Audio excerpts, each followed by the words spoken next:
The call came in at exactly 3:12 a.m., slicing through the quiet darkness like a razor. Jack Forge Harlan jolted awake, heart pounding, because calls at that hour never brought good news, only storms. His room was dim, lit only by the faint glow of his digital alarm clock, and for a moment he thought he was dreaming. Then the phone buzzed again, vibrating against the wooden nightstand with a frantic urgency that felt like someone shaking him by the shoulders. He reached for it, still half asleep, and the moment he saw the name on the screen, Mia Blackdaff, fog vanished from his mind. Mia never called him. She texted sometimes, short updates, usually polite, always grateful, but never urgent, never like this. He answered immediately. "Mia, what's wrong?" Her voice came through in broken breaths, shaky, tiny, trembling like a frightened bird. "Jack, he's here. I'm at the hospital. I locked myself in a storage room. He's yelling, please. I don't know what to do." Jack sat up so fast he nearly knocked over the lamp. His entire body tightened, instincts flooding him with the kind of focus that only old promises and deep-rooted loyalty could ignite. "Mia, listen to me," he said, voice steady, even though his blood felt like boiling water. "You're safe as long as you stay where you are. I'm coming, right now." He didn't need to ask who he was. Mia's stepfather, a man Jack had never trusted. A man with too many rumors around him, none proven, all unsettling. A man who had shown up in Mia's life like a shadow after her father's funeral. And that funeral, Jack's throat tightened at the memory. 5 years earlier, he had stood beside a hospital bed on a night that smelled like antiseptic and endings. His best friend, Eric Black, had been fading fast, breaths shallow, eyes drifting. Jack had held his hand as Eric whispered his final plea. "Look after Mia. She needs you. Forge, promise me, you'll protect her." Jack had nodded, tears blurring his vision. "I swear it, brother." He meant it then. He meant it now. And he would mean it until his last breath.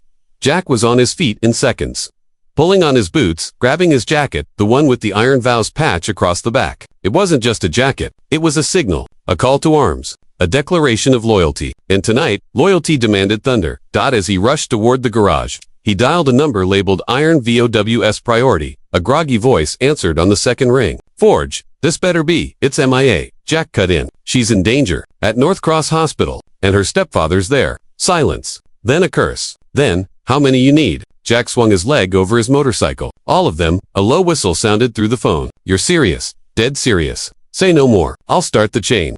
Within seconds, messages were being sent. Calls were lighting up screens. Engines were being started across 3 states. The Iron Vows were not a normal club. They were a brotherhood forged through loss, loyalty, and the kind of promises you don't break, ever. Jack revved his engine, the roar tearing through the silence of the early morning. He sped into the night, headlights cutting through the darkness, jaw clenched with purpose. Mia wasn't just his best friend's daughter. She was family, and no one hurt family. By the time he reached the highway, his phone buzzed again, a group message confirming what he already knew. "We ride at dawn. All of us for Mia. 97 bikers. 3 states. One purpose. And thus began the story shared by Pure Hub Kindness. A story sparked by a single, terrified call and answered by an army of brothers, ready to protect a girl who deserved far better than the world had given her. The hospital parking lot was usually quiet at dawn, a place of soft footsteps, sleepy nurses, and muted conversations carried by the cold morning air. But on this particular dawn, peace didn't just break. It shattered. The first rumble arrived at 5:01 a.m. Low and distant, like thunder rolling over mountains. A security guard standing by the main entrance frowned, looking up from his coffee. "Storm coming," he muttered. But storms don't travel in formation. A moment later, the rumble grew louder, deep, not random, not natural, purposeful. Engines. Many of them. By the time the first motorcycle crested the hill, the guard's coffee slipped from his hand, splattering across the pavement. The single headlight was followed by another, and another, and another, until the entire horizon looked like a moving constellation of roaring metal and chrome. The 97 bikers of the Iron Vows arrived, not like men, but like a wall of sound and power. Nurses standing on their break room balcony froze, jaws slack. Visitors waiting at the early morning doors stepped back instinctively. Patients in rooms facing the front lot pressed their faces against glass windows with awe and disbelief. The Iron Vows didn't come in chaos. They came in order. They rolled through the main drive in a tight, disciplined phalanx 3 columns wide, engines synchronized like a single beating heart. Their jackets bore the same emblem, a steel forge hammer crossed with an iron chain, a symbol of unbroken promises. Jack Forge Harlan rode at the front, expression carved from stone. His bike came to a perfect stop directly under the hospital's tallest lamppost, the others halting behind him in rows that looked practiced, almost military. The sheer silence that followed was louder than the engines had been. For 10 full seconds, the hospital staff simply stared, breathless, confused, a little intimidated, and completely stunned. No one moved.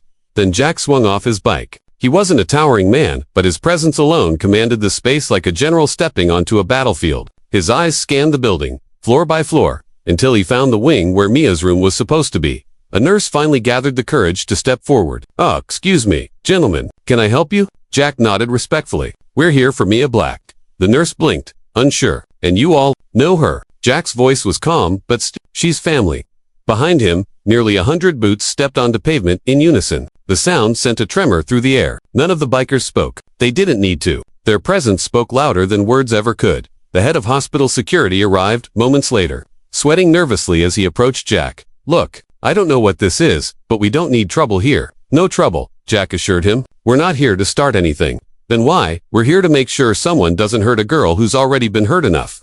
The security chief swallowed hard. He could sense the truth in Jack's tone. In the background, some staff members whispered, "Are these guys dangerous? I don't think so. They look like soldiers. They look like saviors."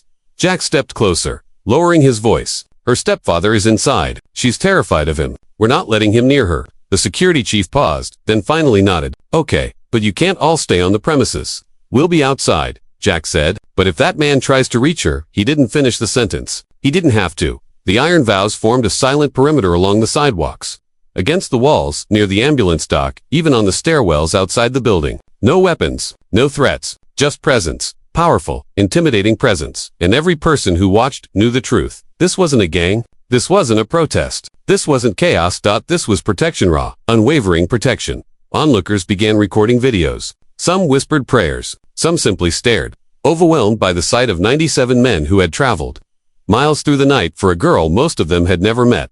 This moment, captured in countless hearts and shared through the spirit of pure hub kindness, would soon become a story of loyalty so fierce it shook an entire community. And inside the hospital, a frightened girl was about to learn she wasn't alone. Not anymore.